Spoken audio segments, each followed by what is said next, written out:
Cheers. Welcome to Family Home Evening. We're some bad Mormons. It's actually not really evening yet. We're getting started early. It's 2 o'clock in the afternoon, but doesn't mean we haven't been drinking champagne since 8 a.m. What? We had a lovely, real early call time this morning. Sure did. We got up at 7 o'clock, drove to Seal Beach, and went to Which is almost Long Beach. Yeah, went to a steakhouse. A Japanese steakhouse. You're wondering where this is going, aren't you? Also, hold on, let me stop right there. Just in case you're wondering, this is a podcast about drunk people who tell you drunk stories. While drunk. About being drunk. Okay, so we're back to the steakhouse. It's 7 o'clock in the morning.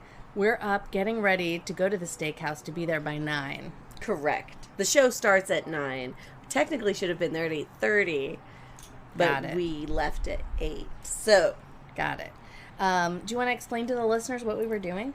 We were at Breakfast with the Beatles. It's a KLOS radio show here in Southern California. It's been around since fucking forever. Literally the 80s. People have bought it out. It's been different things, but mainly it's classic rock. But every Sunday, Chris Carter does his Sunday morning, very early morning, Breakfast with the Beatles. I usually wake up to it when it's half over because I like to sleep in on my days off. But no. Today was the first day since COVID that they had a live audience, and we got to be part of it. Yes, we did. It was very fun. And it was very fun. We drank mimosas. So many of them. There was a buffet, which was very strange. The strangest buffet I've ever seen in my fucking life. Well, it was just strange to be at a buffet, first of all, because nobody was serving you. It was like all the hands. All the hands. Were all over all the serving utensils, which was weird. New. It's a new experience after the past year. And then, the food was like... Sushi or breakfast? Yeah, there was like tempura, there was crab. I had tempura, broccoli, onion, miso soup, sushi, cream cheese wontons, egg rolls, or eggs, scrambled eggs, bacon, sausage, a little slider burger. French toast. You could make your own omelet. I realize this is very fascinating for you guys listening to, but anyways. Are you hungry yet? Just wanted to let you know why we're drunk already at 2 o'clock in the afternoon on a Sunday. Because usually I don't wake up until noon, so I would only be awake for 2 hours at this point, but yet I've been, I'm not going to throw up, drinking all day. You know what? We don't need an excuse. We don't need to tell these people why we're drunk at 2 o'clock in the afternoon. I'm an adult, and I drink the way that I want to. So cheers. Cheers. Ow. We opened a fancy bottle of wine to commemorate the 53rd episode 53rd episode. Family Home Evening with Bad Mormons. We've been on air 1 year and 1 episode exactly. Thank you so much for hanging out this whole time, supporting us, engaging with us, making us feel loved and that we're valued. That's an interesting wine. I haven't sipped it yet. I'm scared. I know, because you won't shut the fuck up. Listen, I really like to talk and hear my own voice. That's weird. Maybe you should start a podcast. You could hear your own voice, take pictures of yourself. Oh my god. Put I'm yourself living on the the fucking internet. dream. I know. Am I living the dream? I think I'm living the fucking dream. And you're drinking what I used to refer to as crotch wine. Ooh. Back in the Hawaii days, because this was the wine that all the homeless people would put into their crotch and walk out of the store with, because it's fancy. Stag's Leap. Merlot. It's a Merlot. I'm trying to make a play on stags and crotches, but it's not quite coming together for me. It's a 2017, and it's, what do you think? I think it's pretty good. Crotch. No. It's pretty good. Actually, it's all the things I love. It tastes like sticks and pebbles and broken dreams, and it's a big winner. And I can understand why the homeless people would want to put it in their crotches. Hey, shout out to the patrons. Hey, patrons. You guys are bitchin'. Thanks for the wine, yo. Yeah, this wine is pretty good, pretty great. We're enjoying it. Because of your generous donations, we get to drink all of it. This one may or may not have been down a homeless man's pants. We'll never know. That. You'll never know that. I just want you to know that anytime that I did have to fish wine, and do, on the regular, have to fish wine out of people's pants, happened last week. I sanitize the bottle before I put it back on the shelf. I'm just kidding. I would never put it back on the shelf. How dare you? I expect you to bring that shit home as a loss. Because as a person to pay full price, you should have a little discount bin of the homeless. You call it the homeless crotch bin. Mm-hmm. I think corporate would really go for that. I think they'd really go for it. I think that it's great. That way, they're not losing money. People feel like they're getting a deal. Mm-hmm. Well, if it's lost, then the wine vendor takes it back, and I'm sure they sanitize it and sell it to somebody else. They don't know. So that's a fact. This is a new podcast called "Fishing Wine Out of a Homeless Man's Crotch" by Mandi and Charlotte. Fascinating. I'm into it. I'm pretty sure I have something to repent for, but I can't remember what it is. As usual. I was going to say this at the top. I forgot. The season, you know how we have discussed, when does a podcast season start? When does it end? Right. I've decided that our season is called Infinity. Okay. So, Season Infinity, episode 53 today. All right, score. Yeah. And I actually do have something to repent for. I wrote down a few things, and only one of them made it to the sheet today, but everybody keeps asking me. So, you guys know we love Liquid Death. It's fucking badass. It's just water. Just water in a can. In a badass can that makes you look like a badass. You're drinking a beer. When you're drinking it, right? And so I bring it. I always throw a couple in the bag whenever we go to a party or something. Everybody says, oh, Mandy's drinking beer. I'm like, sure. Everyone needs to hydrate.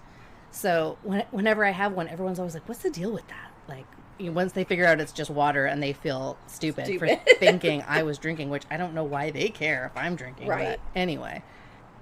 So I always tell them, obviously, the obvious, you got to stay hydrated and you look like a badass. Also, they support the arts, so they donate some money to art foundations.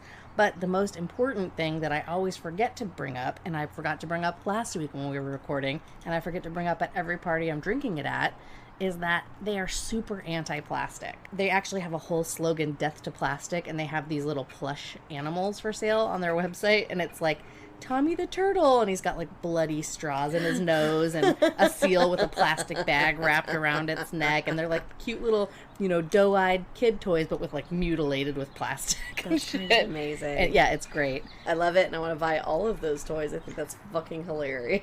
Yeah, and so it's not only the toys, but they're huge into anti-plastic and like diverting plastic and stopping plastic from stopping any more manufacturing and use of plastics. Right. So like if you buy merch from them, it comes in paper bag. It's all recyclable. There's no plastic and lining in there or anything like that. And they have, I think I mentioned this on a podcast a few weeks ago, but I kind of forgot about it, and it's worth bringing up again.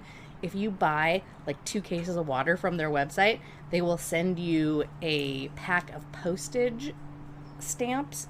Basically, it's like a $30 value, but it's a USPS approved, United States Postal Service approved mailing label, essentially, and you get 30 of them.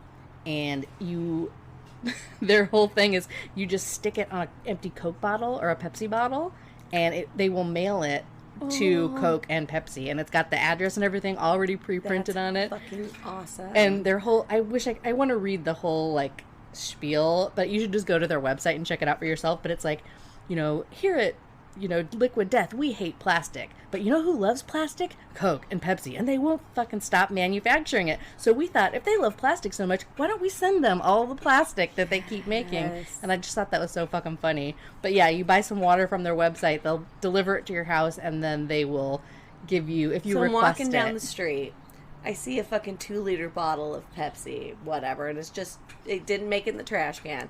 I put this label on it, and then I just throw it in the nearest mailbox. I kind of feel bad for the mailman. Well, here's the thing too. They say at the end, they're like, frequently asked questions. Does USPS approve of this? Absolutely, 100%. They're cool with it. And then they say, but don't be a dick. Wash it out first. Like, don't put dirty. That's kind of my thought. Dirty, scummy plastic. Right. I don't want there to be sugar all over other people's mail. Yeah. Like, I didn't quite get the last drops off. Let me just put it in with everybody else's mail. Yeah. Okay, cool. So it's like a fuck you to Coke and Pepsi, but don't be a dick to everybody else. No, I'm 100% involved in that. So anyway, I repent. That was a long-winded repentance, but I repent for not saying one of the most important things about the water company, which is that they're super anti-plastic, which is hell of important, and we all need to actually start paying attention to that, because I just read a statistic somewhere that was like, by 2050, or somewhere that's not that far away, there will be more plastic in the ocean than fish. Oh, that's fucked up. Yeah. Yeah, and all you have to 30 do years is from now. fucking Google turtle and, like, six-pack ring. You're not gonna like what you fucking see. Mm-hmm. It's depressing. Not to mention that giant garbage island the size of Texas that's floating out in the ocean. Oh, I haven't seen that, but Oh I'm my not god, you surprised. haven't? The size of Texas. The size of Texas is gigantic. Google it. How does it all accumulate in one spot? That's why it's a problem. It's just like attracted to itself, kind of a thing. It's something about the currents here. We'll pause. Actually, while I'm looking this up, I wanted to say also last week when we were talking with Erica, was that last week or the week before? No, it was the week before. Oh. So the week before, when we were talking with Erica and we were talking about the Who Gives a Crap toilet paper, I jumped in, I bit the bullet, I decided I was going to try the Who Gives a Crap toilet We paper. have an entire case of it. So here's the deets, people. It's 50 rolls, $40, and then they put you on a Subscription, exactly.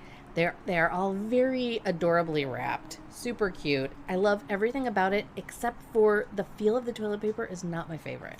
I didn't It's care not about it. bad, but it's not fabulous. For somebody to say it's the softest toilet paper that's ever touched their butthole is a lie. All I was trying to say was like thumbs neutral on the toilet paper.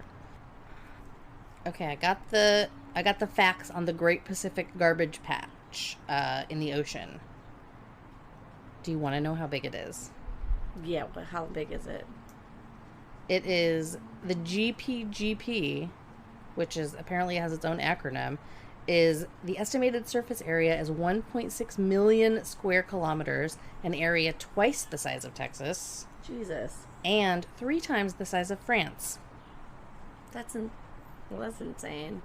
Right? And where's it at? It's in the middle of the Pacific Ocean.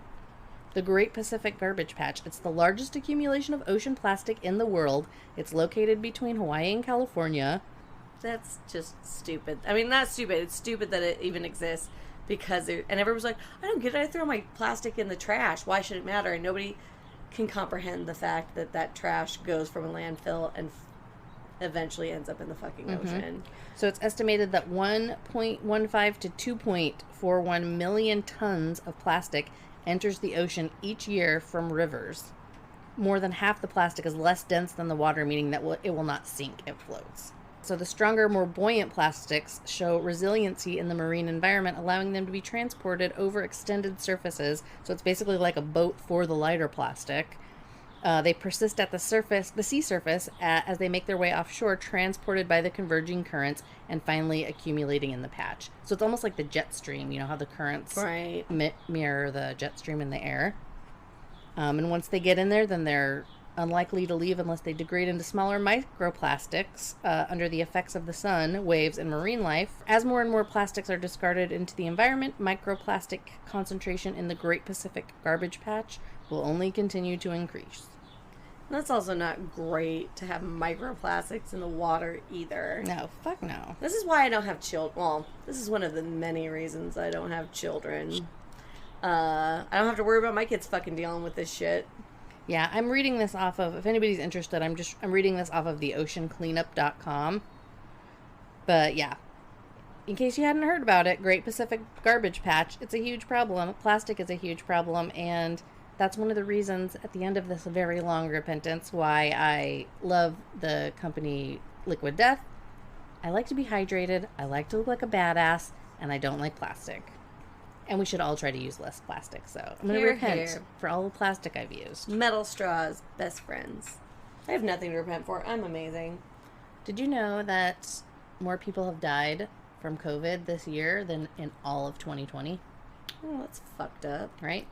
Don't we have a vaccine? We have a vaccine because we're a rich country. Oh, right. We're talking globally. Yeah. Forgot we care about other people. I'm just kidding. We care about other people. Yeah. So all of you people who are not getting your vaccine because you're... That's your fucking privilege talking, you don't believe asshole. in it. Why don't you get your vaccine, send it on over to India where they would fucking be so delighted to have something like that. Right. To save their lives. 100%. I don't think we've disclosed our vaccine status. Oh, we are 100% vaccinated. Yeah, we done. We done with that. We ready. Happy to do it. Do it again if I had to. I will take those booster shots all day long. Yeah. It wasn't the greatest experience, the post-vaccine, but you know what? In the grand scheme of things, it wasn't that bad. Here's my theory on that. So, Mandi got sick first. I got sick like 4 days behind her. Craig was like 2 weeks behind us. But, you know, small house. We all live together. So, that's how that worked. And Mandi... and then go back. So, Mandi was the most sick. I was second most sick. Craig was hardly sick at all. Now we go backwards. Craig was the first person to get his vaccine. Had very little symptoms, if any. I think he sweat in the middle of the night and had a little bit of a headache. Me, I had a fever in the middle of the night. Felt really hungover the next day. Mandi, however, was sick for like a couple days. 4 days. 4 days. Not feeling great. So it's just, so it's like, oh, did our vaccines kind of work the way that we got sick with COVID? And we just happen to know that. Me and Craig both took Pfizer, though. Mandi took Johnson & Johnson. That's the only disconnect there. So it's hard to say. If we all had taken Pfizer, I would be slam dunk on my science on this. Because I'm a scientist I fucked up the control clinical... What do you call that? I don't know. I'm not a scientist. The control something. Anyways, science words. You know what we're saying. Been drinking since 8. What? But yeah, anyways. Get your vaccine. Don't be a douche. Yeah. Stop being a douche. Stop being privileged. It's not that bad. You know, you're not going to grow arms out of your forehead. One of our sisters, I won't name a name, is saying she's not getting it. And I'm like, what the fuck is wrong with you? And she's like, oh, so-and-so at work is really pushing to have everybody get it. And I get this. That person at work sucked ass, and I'm not a fan. So she's like, I'm not doing it because she wants it so badly, and I want to give it to her. I was like, I get what you're saying, but you can't be an asshole about this. I wasn't going to get it either, because she and I were talking, and I was like, I don't know. I feel like I just don't need it. I already had it. It's fine. And then you realize, like, you kind of have to. Like, and you can get it twice. So. Well, no, it's not that. It's just, I just didn't want to. It's scary. It's like you don't know what's in it. You don't know what's in it. You don't know what it's going to do to you. It's completely, like, it's never been... there's never been a vaccine that's been rolled out so quickly with so little testing. Hey, this is the misinformation on this. So one of my clients works on vaccines. Not this vaccine, but on vaccines in general. She's like, COVID has been around forever. Like, they've been researching this shit for so long. COVID-19 is a different strain. This is part of the SARS and all of that shit. So they've actually been working on vaccines for this for a very long time, but they never had not the research. They didn't have the money for it, really. And there wasn't a huge need for it because it was never this strong. Well, as things do, as they're not progressingly, like if a virus thinks it's not going to survive, it's going to mutate till it does. And it kept doing that till it became what it is now, to where it's so strong that it's fucking killing people. But the truth of the matter is they have the basics for it. So it's not that it got rolled out so quickly. They've been working on this vaccine for a very long time. And that's also why the vaccine doesn't go after the virus itself. It goes after the coronavirus, which is the crown, which is the protein that actually attaches to you. And as that protein wears off and comes down, the virus then gets into your system. That's why it takes days to get to you, right? So what the vaccine does is it goes and attacks that crown. So that's why variants will be... now, mind you, I'm not a fucking scientist. This is what's been told to me. Do your own fucking research. I don't know for sure, but this is what I've been told. And that's why variants won't matter so much, is because it's not actually going after the virus itself. It's going after that protein that's attaching to you, that's then getting, as that will get you sick, that carries the virus. Dr. Charlotte here, MD, not a scientist, not a doctor. Yeah. So get your vaccine, I guess, is what we're saying. I mean, I can see why people are scared, is all I was saying. Like, I can see why people are nervous and afraid of it, and that's what I was thinking, too. Oh, totally. And I was just trying to give a perspective of why you don't need to be scared. Yeah. So, get out and get your fucking vaccine and quit being a little bitch. Here. What's cool? Mythic Quest is cool. What's Mythic Quest? You've seen Always Sunny in Philadelphia, right? Mm-hmm. You know, Rob Macam, I don't know what his name is. And then Charlie Day. Charlie Day's not starring or acting in it, but he's also a writer on it. They made their own show on Apple TV called Mythic Quest. Raven's Edge, I think. Raven's Revenge or something like that. I watched it on the plane coming back from Mexico, and I was like, this shit is fucking awesome.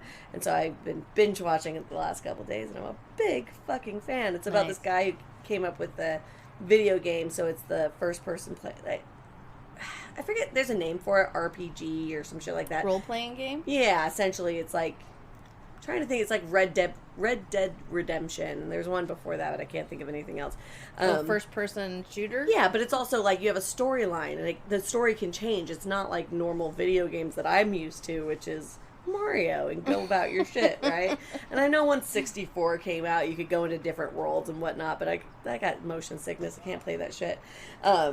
But, you know, even like Grand Theft Auto, right? So this is a game, and it's, again, Rob McElhaney. That's a McElhaney.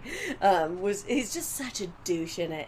He's got this big beard that's clearly dyed dark, and like he's got rings on every finger because he's just that douche. He's like, I created this whole world, and I'm such an... Okay, Mandy's got rings on every single one of her fingers, so apparently Mandy's a douche, too. Well, I didn't know wearing rings made you a douche. I didn't know. You even looked at him and said, why is Rob looking like a total douche? I did. It was more about the facial hair and less about the rings. I was just trying to get all the minute details in. No, it's true. He was wearing rings on every finger. Anyways, it's just really fucking funny. If you don't have Apple TV, check it out. Like, or you can't check it out. Find somebody who has it, and then check it out. It's only on Apple TV? I got it on Plex because I have friends who hook it up? Who hook things up legally. Totally legally. Cool. That is cool. Anything cool that you've been watching or reading? No, or it's been a really hard week. It's Sunday right now. This is getting released in... You're getting no editing on this. Hours, so... Yeah, it's been... I haven't done anything. I haven't listened to anything. I've just been at work. It's been stupid. I'm over it. I'm so sorry. So I'm going to quit my job and go on tour with the Grateful Dead. Great. I have a joke for you. Tell me. How many Grateful Dead groupies does it take to change a light bulb? How many? 0. They keep following it till it burns out, and then they keep following it anyways. Ba-doom, boom. Actually, I fucking hate the Grateful Dead. I can't believe I even chose that as a metaphor. Grateful Dead sucks. I was going to say that's a good joke for Grateful Dead or Fish. Either one. But Fish is better than the Grateful Dead. I'll give them that. I just feel like if you're going to quit... I feel like that's a thing that people do. They're like, quit their job and then do something really stupid, which is nothing with their life, which is follow the Grateful Dead. I'm sorry, I know there's a lot of our listeners out there who love the Grateful Dead. I never understood it. I never will. And I'm judging you for it. Casey Jones is okay. Oh, the song? Yeah. Right? That's the only song that I know that they do. Hey, I have a little treat for you, Charlotte. Oh. In our Mormon Trail cookbook, there's some little intro pages that I didn't really read. And there's something here called A Typical Day on the Mormon Trail. Sounds sexy. So the first winter spent at winter quarters, that's capitalized, so I'm assuming that's a location, gave Brigham Young much time to contemplate the upcoming journey. During this time, Young and the company captains mapped out the daily activities of the pioneers. God, could you imagine if this was your life? No. The activities were designed to give people energy through food and rest, time for proper care of their animals and personal belongings, and time to spend in worship and prayer. Okay? So here's a typical day 5 a.m. bugle call. Rise, pray, attend to the team. Did you say Google call? Bugle. Got it. Makes way more sense. Okay, go on.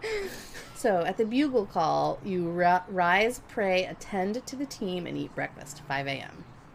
At 7 a.m., you depart on the day's journey, stop for dinner, eat prepared food to make the best use of travel time. Oh, that's at noon, sorry. You stop for dinner. Why do they call dinner noon? Okay, wait, let me try that again. When you go to sleep so early in the day. Okay, at 1 p.m., you depart for the rest of the day's journey. So that's after dinner. And then it just says evening, stop, draw up camp, eat supper. Okay, dinner's lunch, supper's dinner. Got it. Why? I just had a flashback. That actually kind of resonates somehow. Which is stupid. Grandma used to say supper. Time for supper. 8:30 p.m., return to tents, pray. And at 9 p.m., in bed with fires out. No Jello? No Jello. Well, it just doesn't say what you're eating. It says just maybe praying time. Maybe there's some Jello snacks. Now listen to this. On Saturday evenings, they would pitch camp and remain there until Monday morning, keeping Sunday as their day of worship and rest. Occasionally, the pioneers' mundane daily routine would be broken by the sighting of a landmark or an unusual occurrence, such as seeing Indians or other travelers in buffalo herds. Remember, you're on the trail. You're like, ooh, look, an Indian. It's like you when we were in Cedar Creek. Ooh, look, it's a polygamist. I'm like, Mandi, stop taking pictures. It's embarrassing. You're like, when do you see polygamists? Well, it wasn't just polygamists. They were like the fundamentalists with the long braids and the long dresses and stuff. I thought that was implied. Oh. And you don't just know a polygamist from just seeing them. It's the dresses where your skin is completely covered and the dress is all the way up to your neck and you've got the braids. I forgot you were too young to live with the polygamists that look like normal people. I had no idea. No idea. Yeah, you missed out on that. So yeah, when I think of polygamists, I think of like totally normal, people living a weird lifestyle with a commune, a compound with a lot of people and too many people in one small space. Yama people? Yama kill a lot of people out there today. All right, so knowing that, I found a recipe to read to you that you're going to have to pair a drink with. Okay. Okay? The So recipe... I prayed all day. You prayed all day. We've Let's had say some it's Saturday. You've got the day off tomorrow. You've got the day off for worship. You don't have to pitch your whatever the fuck hungover. Pitch your camp, tent your pitch. You're going to eat for dinner or supper? I'm going to say supper. Supper. For supper, if it's nighttime foods. You're going to eat something called meager milk soup. Ew. Okay. Damn it, Mandi. This is 1 egg, a piece of butter the size of an egg. Fine by me. You got me. 3 heaping tablespoons of flour, a pinch of soda, 3 pints of boiling milk, salt and pepper. So you're placing the egg. You're placing the egg-sized butter, flour and soda in a bowl, stir into a stiff dough, chop with a knife into tiny pieces, stir in boiling milk, seasoned with pepper and salt. Boil for a minute or two. Deconstructed biscuit. A deconstructed... It's more like a dumpling, but it's just a dumpling in milk. Saturated in boiled milk. Hot milk. And mind you, you're on the prairie, so it's hot already. You want some, hot-ass, dumpling milk soup. And let's not forget that milk just got squoze out of a cow's tit. Oh, my God. Grossest thing I've ever put in my mouth. It's not like Horizon Organic at the grocery Jesus store. Christ. I never want to go on a fucking farm ever again. What are you going to drink with that? Mimosa.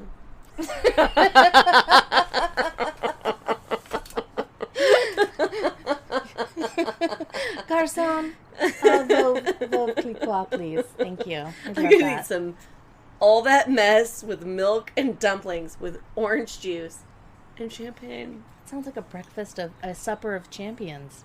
Sounds like I'll shoot myself later. What would you pair with it? I didn't think about myself because I was too busy making fun of you having to do it.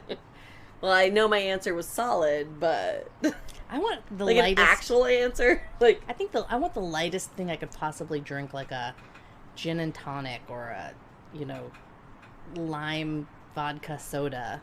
something that won't add any weight to the butter, flour, and milk that I'm drinking as a soup. I think I say it a lot, but a Pilsner. It's beer. It's light. It might dissipate some of that fucking milkness. Yeah, you need something to cut through like the heavy, rich butter, flour, cream. It's basically cream, right? It's out of a cow's tit. Correct. It's not like 1%. It's like heavy ass shit. It's heavy whipping cream right there. Craig, I know Craig's answer would be cranberry and Bailey's. Cranberry and Bailey's? It's his joke for everything. He's like, I like a cranberry and Bailey's. Well, Craig is never funny, but it's just not funny for me because I've heard it a million times. It's funny for everybody else. That's disgusting. It is disgusting, and that's why he says it. And he would never drink it, but he'll order it. Now all I can envision is, what is his name? Burgundy? Ron Burgundy. When he's jogging and he just starts drinking milk. He's like, milk was a bad idea. You're on the trail. You're drinking your hot milk butter soup. You're like, look, there's an Indian. While Brigham Young forcing you to pray and trying to marry your children. Sounds like a really good life. Correct. I'm so glad Mom didn't. I'm so sad Mom didn't stay. With the polygamists? That could have been my life. Yeah, it could have. You could have been a sister wife right now. I have to wonder how long that would have lasted for. Well, if you didn't know any better. That's the thing. Is my strong personality because of the way I was raised? Or do I just have a strong personality and would have never worked? Because you see that escaping the faith, and some people just like, this is not my fucking life and I've got to get the fuck out of here because I'm going to get married off next week and I got to go. Yeah, nature versus nurture. Right? Mm-hmm. So I feel like there's a combination of both in there. Who knows, man? Mm-hmm. Okay, we want to take a word from our sponsors? Sure, yeah. Let's hear a word from our sponsors.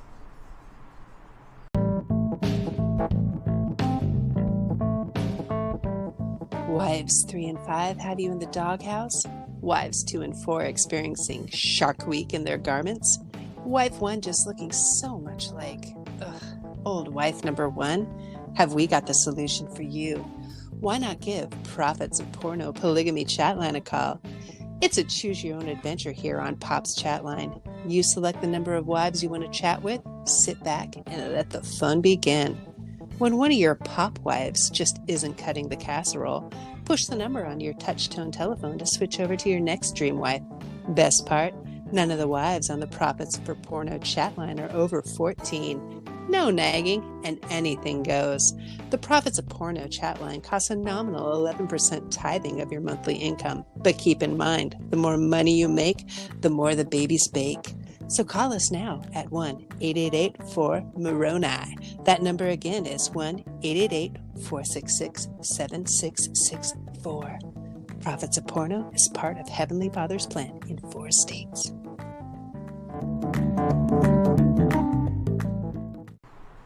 And just like that, we're back.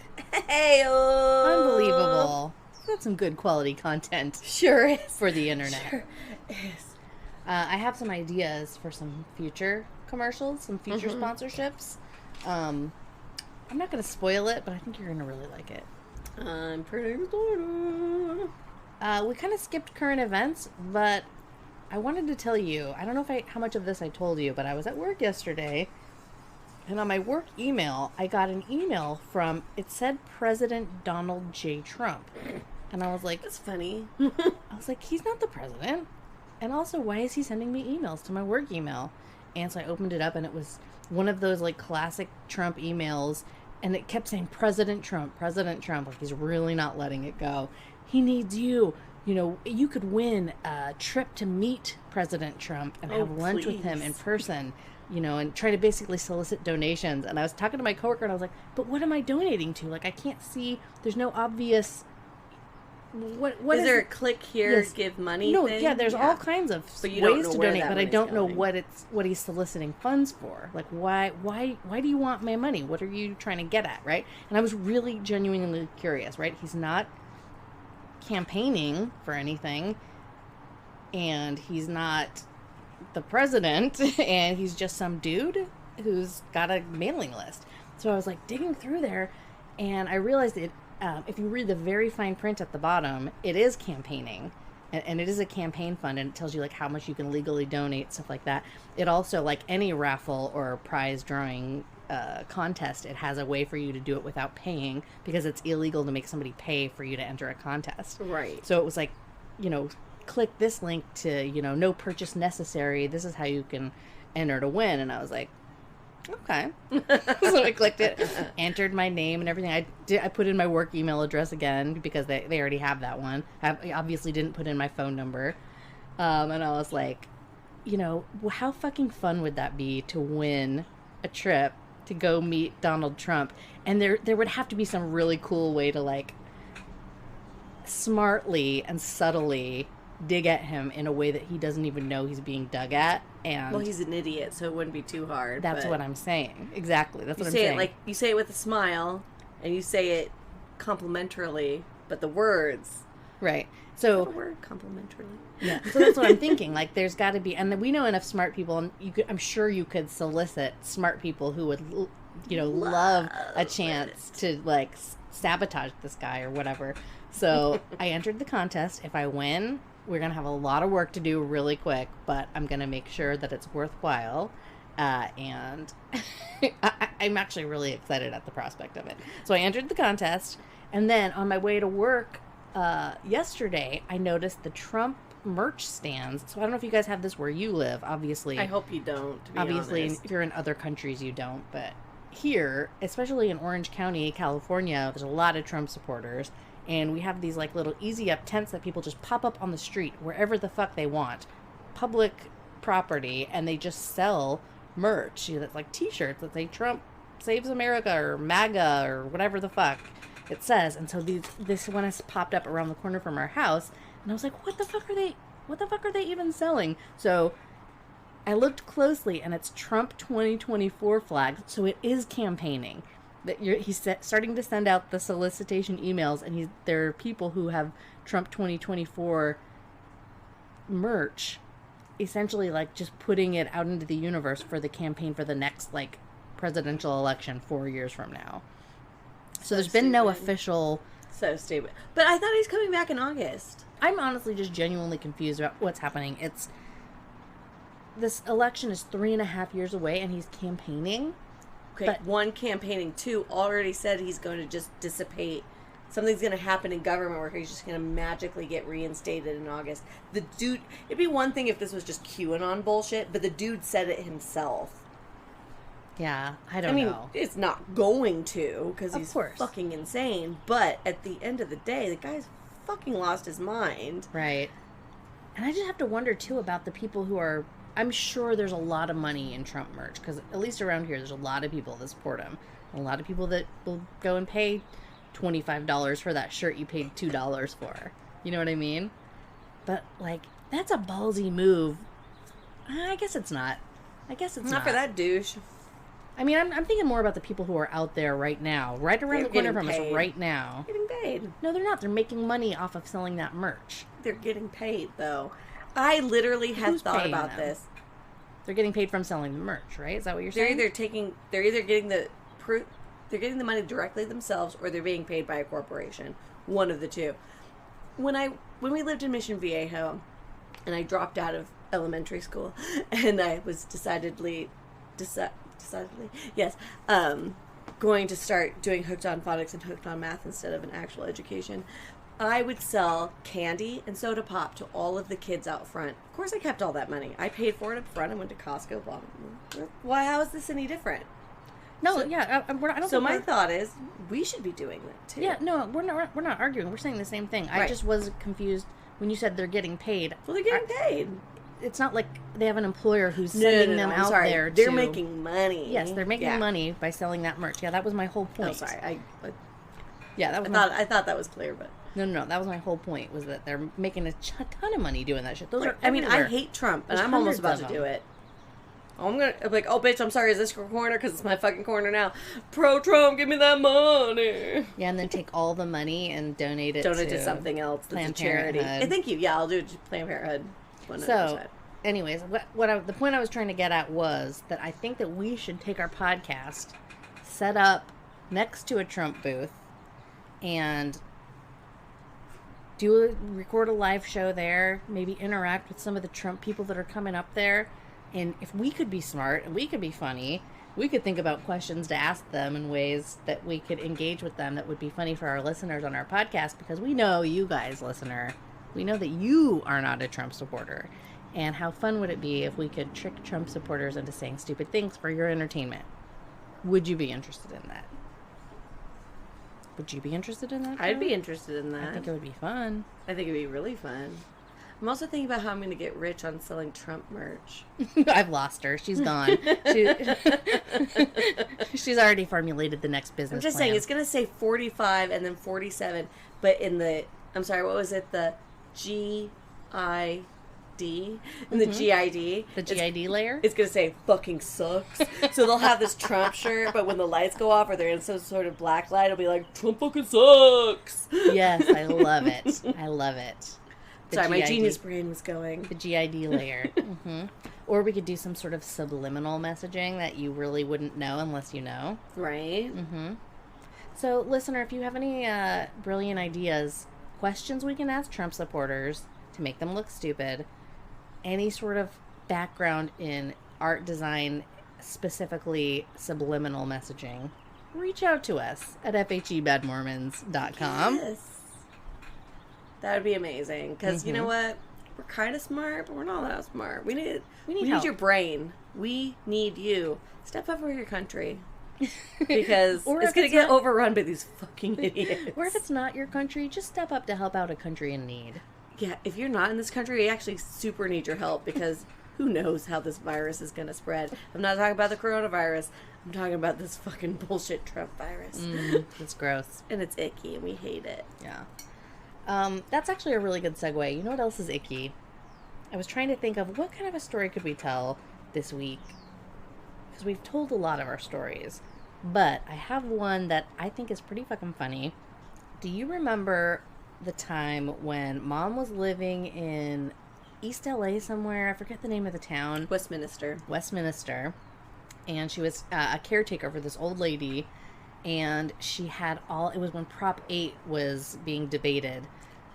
So Prop 8 was in... Prop 8 has been around twice. So this Prop 8 was in 2008. Okay. I think it was the first time around. Second time around. Oh, that's the second time around. Prop 8 was regarding same-sex marriage, and in California specifically. So California started issuing licenses to same-sex couples on June 16th, somebody's birthday, that we can't say last names. It's Matt. Oh, okay. I was like, right, that is Matt. June 16th, 2008. And that was as a result of the Supreme Court of California. So they decided it was legal, and so they started issuing marriage licenses to same-sex couples. So that's June of 2008. So the story that I'm thinking of was in October of 2008. And this was Prop 8. A bunch of people were fucking pissed off. And if you look at the way that California's population is distributed, California's a huge state, and gigantic. The whole coast is a lot of people and a lot of left-leaning people, and the rest of the state is super right. Right. So if you go into, like, I almost said landlocked, but that's not entirely true. Like the rural... It's the rural areas where the farms are. It's where the people of the earth are, if you will. Which is the same in every state, right? There's a city where most people live, right, that are progressive, and then there's people who don't like other people, and obviously, they leave, and they don't live around other people. Right. So you can kind of boil it down to that. So anyways, October. So Prop 8 is basically a proposition that's trying to repeal the same-sex marriage. A lot of people had stickers in their window that said "No on Hate," and that it was H8. No on hate, because we don't want that kind of fucking hatred. We are inclusive. We like LGTP. There's not a P in there. We like everyone, and we feel like everyone. And if there's a P in there, I'm gonna go for it. We like everyone, and we feel like everyone should have the same rights. 100%. It's not my business who you fuck. And you know what? Or you don't fuck.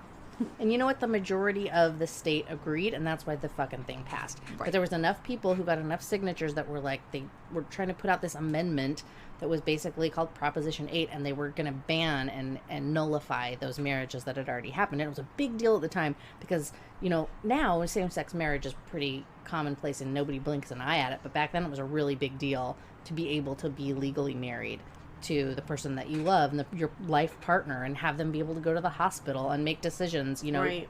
For you and on your behalf that you want them to do. Yeah. You don't want your mother who shunned you because you came out make your life choices for you on your deathbed when your partner who you've been with for 15 years Who loves you and you've been together side by side can't make that decision. Like, do you want that to be your life? Exactly. No.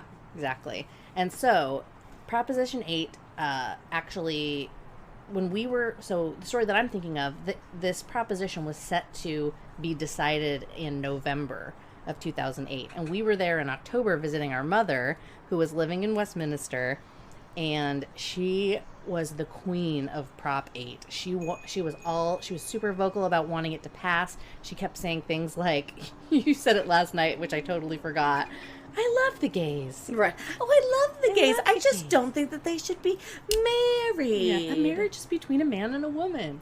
So she had all these signs in her yard, and she had this huge stack of papers, of printouts of names and phone numbers to cold call. There was thousands of names on these lists, and I don't know where the numbers were generated from or whatever, but it was basically just like, she was getting on the phone and cold calling people saying like, hey, do you know about Prop 8? And trying to explain to them why they should vote for it. And our poor mother, we give her shit a lot on this podcast. She little does she realize she has a lot of like really conservative backwoods ideas about things, and for some reason she had 7 children, so not only does her vote get canceled out once, but there are 6 other people that are voting against the exact opposite thing that she votes for every time. So it's like, It's true. it cracked me up sometimes to think about that. So you've got, we weren't all there. All the kids weren't there, but a lot of us were there. Like I was there, and Laurie was there for sure, because there was also an Alkaline Trio, Right. Gaslight Anthem, Rise Against, Thrice show. It was fucking incredible that we had to see. Oh, actually, I'm going to tell that story in a minute. That's why we were there. You were there for sure. Maybe Tiffany was there, but a lot of the kids were there. Right. And I don't know, how many signs did she have in the front yard? Like 12? A lot. A lot. It's like, fuck off, Mom. I'm sorry, are you against this? Yeah. So we started just taking the signs out, and I don't know if she had like a backlog of them, or she had a storage shed or something. She kept putting them back out. So then we started defacing them and just writing like, we would change it, instead of saying yes on 8, it'd be no hate, Right. So it would be basically giving a different message, but the signs were still there, so she didn't realize that we were sabotaging her message. Yes. And then we would go and take the stacks of papers to cold call people, and then we all started cold calling people and telling them that they should vote no on 8 because it was, and here's why, infringing on people's rights, and our mom was so fucking pissed. You know what? She deserves it. Actually, I think she was less pissed and more just exasperated. Well, I just don't know what to do with you kids. Yeah. And I remember specifically telling her, I was like, one of my friends from San Francisco, Dennis, who, my mom knows, my mom loves, I was like, so you're trying to tell me that you don't think Dennis should be able to be married to the person that he loves? Well, I love Dennis. I don't, No, what she would say to me is like, no, I love the gays. I just don't think that they can have the same rights as all the other married people. You just can't call it marriage because that's what it's called in the Bible. Right. And it's like, Mom, that's not the way the fucking law works, because even though separation of church and state are supposed to be a fucking thing, marriage and the Bible somehow are now integrated. So it's like, no, it has to be called fucking marriage or this shit isn't gonna work. Right. And also, fuck you. Yeah, I was trying to get her to, like, associate it with a person that she knows and that she loves. Like, hey, this decision and this path that you're taking is hurting this person that you supposedly love. And she just, did not get it. Oh, no, I love Dennis. I would, like you said, he should be able to get married, but it can't just be legal. Not married. Yeah, that's a man and a woman. So it was like just pounding your head bloody on a brick wall trying to talk to her about anything. Which is why we found other outlets. 100%. Yeah, that was a lot of fun. It's not a super long story, but it's one that makes me chuckle. Oh, you know what I was going to tell you? I was going to tell you about the show that we went to see. The reason that Laurie and I were there, vandalizing Mom's hate campaign, was the Hollywood Palladium. I had never been there before. It had just been remodeled and revamped, and there was this weekend-long show of Alkaline Trio, Gaslight Anthem, Thrice, and Rise Against. I only got to go to the one night of it, which was on Halloween itself, but it was, it started out with, Alkaline Trio was the opener. No, Thrice was the opener, and it was basically the band wearing all gorilla masks. To this day, I have no idea what they look like other than seeing them in magazines, because that was the only show I've ever been to. It was fucking awesome. And then Alkaline Trio played, and they were dressed up as the characters from Funny Games. Have you seen that? Uh-uh. Oh, it's a fucking horrifying horror movie. Ooh, I like horror movies. Yeah, it's like, I don't want to give anything away, but it's traumatic. We'll watch it after this. It's traumatic as fuck, and it's really How good. traumatic? There's it's not that bad, but I know, but I don't mind when things resonate It's or kidnappy. linger.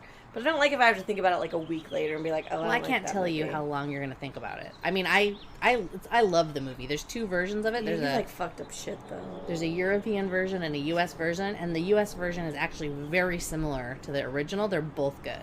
Anyway, the trio was dressed up as the killers from from that movie, then Rise Against was the big headliner, and it was a fucking amazing show. It was Halloween.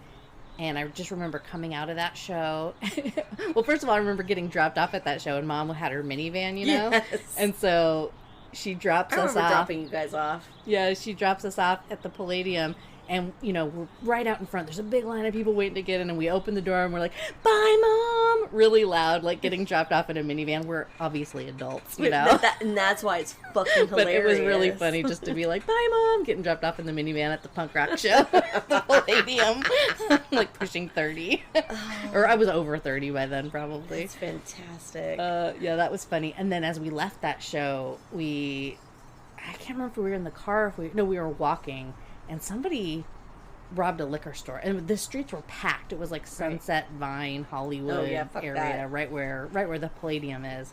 And somebody robbed a liquor store. Somebody got shot with a shotgun. Jesus. In the stomach or something like that. It was something brutal, but there was just like so many people, just, you know, shoulder to shoulder on the street, and everybody was like trying to scatter, but there was too many people. There was nowhere to go. Right. Pretty fucked up. And then it was really difficult trying to drive out of Hollywood that night. But yeah. That's my memory of 2008, October 31st, 2008. Was that the same trip that we all went to the Jimmy Kimmel show to go see Alkaline Trio? I think that was a different one. Okay. Yeah. But this one, actually, they did a radio show, and you had to win tickets or something on the radio to be able to go in and meet them and hang out and watch them play a live song. And Laurie stayed up all night long on the internet trying to reach out to people to figure out, I don't know if it was like a forum or a group or a chat room or whatever, to find somebody who would take her. And she found somebody, and she got to go, and I was so fucking pissed because she got to go meet them and get her picture taken. I remember those pictures of her. Yeah, I think it's still probably your profile. No, it recently changed, but before that one, the last one. Yeah, it was good. There was something else. Oh, I was going to mention too, just kind of back to the Prop 8 thing. That Prop 8 actually passed in November 8th. It passed to basically repeal. Right. And then it had to go to the Supreme Court. Perfect. Where it was like, you know what? You can't actually remove rights from like a disenfranchised group. You can't remove. So, and that was basically to very never knew how that worked. To very simplify it. Yeah, there was like an amendment on the books. I think it was like Amendment 14, some kind of amendment that was like basically like you can't remove rights from a disfavored group after you've already given it to them. So this Prop 8 would have removed rights that were recently given. So that's why the Supreme Court was like, nope, you can't do that. There's already an amendment that's been passed that says you can't. Good. So fuck all those people. Like, just close the loop, put a pin in on that. Prop 8. Prop hate. I won't go off on my tangent of my anger of how that even got to be a thing in the fucking first place. Yeah. Well, if you think about it, I didn't realize how quickly that was put into place. It was like June. It was, yes, same-sex marriage is legal, and then November, it passed that it wasn't. You know, like that's like it's just a few short months. There's one thought that I remember thinking around that time was, I just can't wait until this generation dies off, so we just don't have to deal with this shit anymore. But unfortunately, I don't think it matters. People are fucking hateful, awful people. And if they were raised to be fucking hateful, awful people who judge other people, that's not going to change shit. All you can do is be nice to people. You can't fight hate with hate. And as I've heard, it's hurt people hurt people. Mm-hmm. And so it's just like, try not to hurt people and just be a good person. Light will shine out the dark and all that fucking shit. But honestly, I just don't even have any faith in humanity. Yeah, it's terrible.